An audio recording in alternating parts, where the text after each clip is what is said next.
Pernahkah Anda bertanya, bagaimana cara seseorang bisa bersambung dengan Tuhan? Apakah ada sistem semacam jaringan spiritual yang menghubungkan manusia dengan Tuhan? Dan siapa yang berperan sebagai penghantarnya? Adakah seseorang yang menggantikan peran nabi sementara nubuah telah berakhir, nabi telah wafat? Mari kita gali misteri sistem wasilah dalam cahaya wahyu dan ilmu eksakta. Assalamualaikum warahmatullahi wabarakatuh. Hadir Mbah Mun Ajat Karimullah yang mengampu sebuah channel tasawuf dalam perspektif ilmiah eksakta, sebuah labirin yang menyatukan sains, kesadaran, dan spiritual dengan sains yang berbasis akal rasional secara nyata mengkoreksi dogma-dogma agama, sekaligus menggugah kesadaran manusia pada dimensi tinggi, dimensi ruhani yang tidak terikat ruang dan waktu.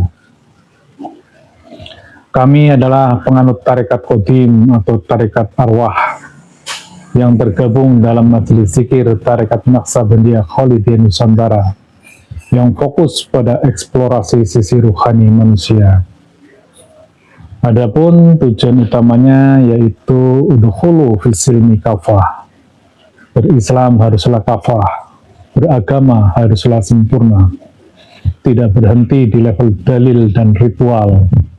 Lebih dari itu, menembus ruang ruhani yang qadim, esensi dari spiritual menuju ma'rifatullah. Bahasan kali ini adalah sesuatu yang paling pokok dalam berspiritual, yakni sebuah infrastruktur ruhani yang kita kenal dengan tali wasilah. Ini sistem qadim yang permanen, yang ada mendahului alam dunia ini. Namun sedikit sekali umat yang paham terminologi wasilah. Dan kali ini merupakan bahasan lanjutan episode yang lalu tentang Rasul sebagai adaptor dimensional, yakni yang mengadaptasi Allah di alam qadim dengan rohani manusia di alam dunia ini. Namun faktanya kita sebagai awam jangankan menyambungkan rohani dengan sistem wasilah, bahkan rohani kita sendiri pun tidak memahaminya. Oleh karena itu dibutuhkan seorang transmitter yang menghubungkan rohani kita dengan sistem wasilah. Siapakah dia? Tasawuf ilmiah eksakta membongkarnya dari perspektif ilmiah yang rasional dan spiritual yang melampaui dalil dan ritual. Para pemerhati channel Mbah Mun Ajat Karimullah yang rindu untuk terbuka ruhaninya, atau yang akal rasionalnya berontak mempertanyakan dogma-dogma agama dimanapun Anda berada. Mari kita menyelami satu pembahasan mendalam peran transmitter dalam sistem wasilah dalam kerangka tasawuf ilmiah eksakta. Ini bukan dongeng mistik, tapi pembacaan sistemik, ilmiah, dan spiritual atas jaringan ruhani antara Tuhan, Rasul, dan manusia. Kita telah mengenal wasilah sebagaimana Quran surat Al-Maidah 35. A'udzu billahi minasyaitonir rajim. Ya ayyuhalladzina amanu taqullaha wabtaghu ilaihi wasilah. Yang artinya, wahai orang-orang yang beriman, bertakwalah dan carilah wasilah. Dalam perspektif tasawuf ilmiah eksakta, wasilah adalah sistem konektivitas ruhani yang multiverse, seperti jaringan sinyal antar sumber pusat dan titik-titik penerima. Dalam ayat tersebut sudah sangat jelas bahwa ada 3 terminologi yang berasal dari alam qadim, yaitu orang beriman, iman adalah sifatnya ruhani, takwa pun demikian, itu adalah dimensi ruhani, dan wasilah pun entitas ruhani. Oleh karena ketiganya merupakan sistem yang equal, yang saling sambung menyambung. Pada prinsipnya, struktur sistem wasilah ada 3 komponen utama. Yang pertama adalah sang kausa prima selaku sumber utamanya, yaitu Allah Subhanahu wa Ta'ala yang berada di alam maha qadim, maha tak terbatas, dan absolut. Kemudian ada adaptor dimensional, yaitu ruhani para rasul. Ia eksis di alam qadim, ia berada di alam metafisika. Kemudian di dunia ini ada sang penerimanya, yaitu berfungsi sebagai transmitter. Dialah rohani manusia yang berada di alam dunia ini, yang dibatasi oleh dimensi ruang dan waktu. Analogi dalam fisika seperti sebuah sistem komunikasi kuantum, yakni ada pemancar atau transmitter, ada gelombang resonansi yaitu sistem wasilah, dan penerimanya yakni ruhani manusia, sebagaimana handphone dalam sebuah sistem komunikasi. Namun manusia tidak bisa menangkap sinyal ilahi secara langsung karena beda frekuensi dan beda dimensi. Oleh karena itu, kita perlu seorang transmitter. Kenapa umat memerlukan seorang transmitter untuk bisa bersambung ke dalam sistem wasilah? Karena manusia tidak bisa langsung mengakses sistem wasilah. Dibutuhkan medium ruhani yang memahami frekuensi ilahiyah, bukan hanya simbolik, tetapi realitas ruhani yang aktif sebagai penangkap dan pemancar frekuensi ilahiyah. Pertanyaan berikutnya adalah, siapakah sang transmitter itu? Siapakah penghantar itu?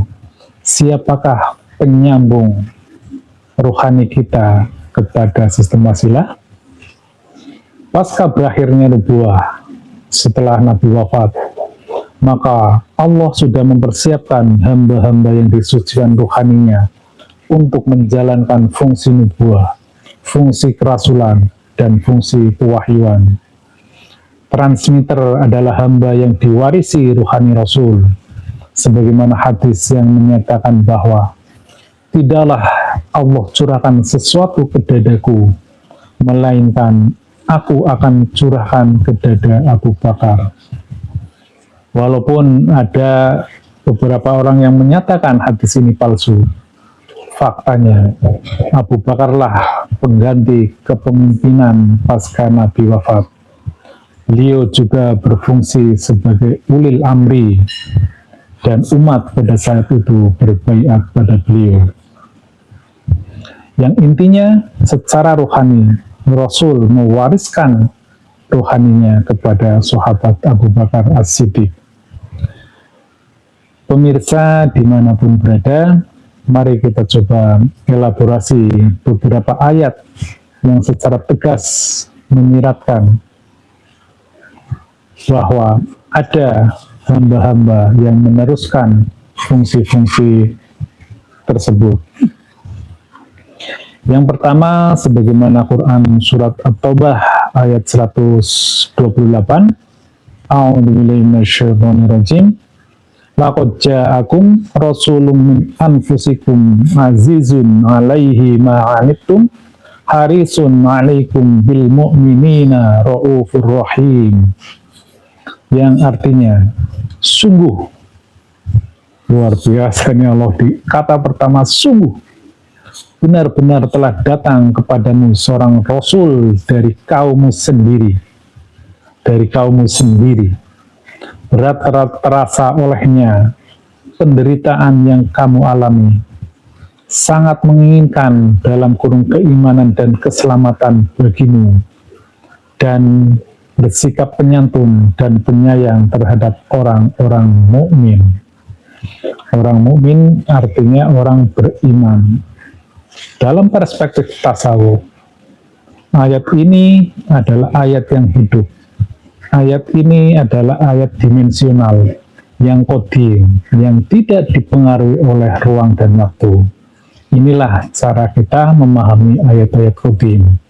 Sehingga Rasul dari kaummu sendiri adalah dia bukan cerita masa lalu, bukan cerita 14 abad yang lalu, tetapi hari ini, esok, dan seterusnya. Rasul di kaummu sendiri, utusan Allah di kaummu sendiri untuk menjalankan fungsi-fungsi kerasulan, fungsi-fungsi nubuah, dan fungsi-fungsi kewahyuan. Dia bukan Rasul yang mendapatkan wahyu yang baru, tetapi beliau yang membacakan lembaran-lembaran suci, sebagaimana Quran Surat Al-Bayyinah ayat 2. Selanjutnya, kita juga mengenal terminologi waliyah mursida, sebagaimana Quran Surat Al-Kahfi 17, yang di ujung ayatnya menyebutkan may yahdillahu fawal muhtad wa man yudlil falan tajidalahu waliyam mursyida. Siapa yang Allah memberinya petunjuk, dialah yang mendapat petunjuk. Siapa yang dia sesatkan, engkau tidak akan menemukan seorang waliyah mursida. Sekali lagi, ini ayat kodim, perspektif kodim. Waliyah mursida dikirim oleh Allah, diturunkan oleh Allah sepanjang masa. Selalu ada hamba-hamba yang disucikan ruhaninya untuk menjaga sistem pewahyuan, sistem kerasulan, untuk menjaga ayat-ayat kodim yang abadi yang ada di Lauh Mahfuz. Yang selanjutnya, siapakah pribadi-pribadi atau hamba-hamba yang melanjutkan fungsi nubuah? Sebagaimana Quran Surat An-Nisa ayat 59, A'udzubillahi minasyaitonirrajim, Ya ayyuhalladzina amanu ati'ullaha wa ati'ur rasul wa ulil amri minkum. Yang artinya, wahai orang-orang yang beriman. Ini juga selalu Allah menegaskan orang yang beriman. Ini makna iman juga harus dipahami dalam perspektif Quran Surat Al-Hujurat 14. Iman bukan hanya mengaku-ngaku, tetapi iman adalah pribadi-pribadi yang telah diaktifasi ruhaniyahnya. Silakan dibuka Al-Hujurat 14. Kembali, Quran Surat An-Nisa ayat 59 yang artinya, wahai orang-orang yang beriman, taatilah Allah, taatilah Rasul, dan ulil amri di antara kamu. Ini juga sangat tegas. Ketika menyebut Allah dan Rasul, maka diikuti dengan ati'ul, taatlah Allah dan taatlah Rasul. Itu adalah konstruksi permanen, konstruksi kodim, konstruksi tali wasilah. Dan di ujungnya ada ulil amri. Ulil amri adalah komponen atau entitas yang ada di dunia ini. Makanya ulil amri tidak diikuti dengan kata ati'ul. Karena ulil amri perspektifnya adalah baharu. Dia ada di alam dunia ini. Dia bisa berubah sesuai waktu dan ruangnya, sesuai zaman dan kaumnya. Itulah ulil amri minkum. Dan yang terakhir adalah sebuah hadis al-ulama warasatul anbiya, yaitu ulama yang mewarisi kenabian. Tentu yang dimaksud dalam perspektif tasawuf adalah mewarisi ruhaninya. Sehingga ini juga harus menjadi perhatian kita bersama. Siapakah al-ulama warasatul anbiya tersebut.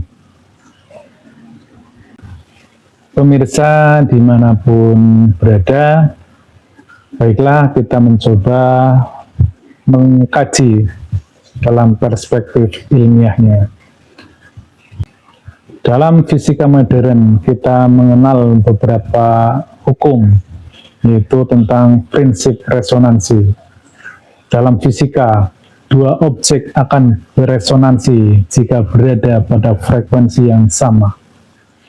Maka dalam ruhani, resonansi terjadi jika ruhani manusia sinkron dengan frekuensi wasilah, sebagaimana tuning dalam radio. Ketika kita menemukan gelombangnya, ketika kita menemukan frekuensinya, maka kita dapat menangkap alamat dari radio tersebut. Kemudian dalam sistem jaringan multiverse, maka dapat dianalogikan bahwa Allah sebagai pusat sinyal absolut, frekuensi absolut yang tak terhingga di alam maha qadim, dan ruhani Rasul berfungsi sebagai relay station di alam qadim yang menangkap dan mentransmisikan wahyu dalam bentuk petunjuk, nur, dan bimbingan. Dan ruhani mursyid adalah bertindak sebagai transmitter untuk disambungkan dengan salik atau murid selaku receiver, sehingga seorang murid haruslah bisa mengadaptasi untuk distabilkan frekuensi ruhaniahnya melalui berbagai latihan spiritual, mulai dari aktivasi ruhani, riyadhah maupun tazkiyatun nafas, suluk, ubudiyah, dan sebagainya. Pemirsa dimanapun berada, tanpa transmitter, ibarat alat elektronik tanpa adapter arus, tidak langsung bisa mengakses listrik pusat, akan meledak atau tidak nyambung. Begitu pula ruhani tanpa jalur wasilah, pastilah tersesat, bahkan tertipu oleh ego atau entitas lain seperti jin, nafsu, atau setan, serta bisikan batin yang tidak bersanad. Pemirsa dimanapun berada, demikianlah yang dapat kami sampaikan. Agar pemahaman kita lebih presisi, ada baiknya saya sampaikan beberapa simpulan. Yang pertama, bahwa kita tidaklah mungkin bisa bersambung kepada Allah Subhanahu wa Ta'ala. Namun Allah telah menciptakan sebuah sistem yang sempurna, yaitu sistem wasilah. Pun demikian, kita tidak bisa langsung mengakses sistem wasilah. Oleh karenanya, Allah telah mempersiapkan transmitter. Ia bisa seorang wali yang mursida, rasulun min anfusikum, ulil amri minkum, atau al-ulama warasatul anbiya. Oleh karena itu, kita sebagai umat cukuplah menginduksi, cukuplah bersambung kepada seorang mursyid yang waris, seorang mursyid yang kamil mukamil, yang bisa mempersambungkan rohani kita kepada sistem wasilah. Dan hal yang penting lagi, ia bisa membacakan ayat-ayat qadim.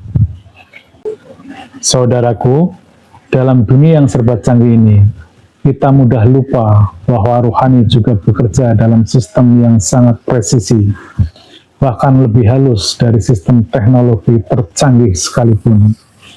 Jangan abaikan peran transmitter dalam sistem wasilah, sebab mereka bukan hanya guru, tetapi penyambung ruhani yang menjadi rahmat dan jalan terang menuju Allah.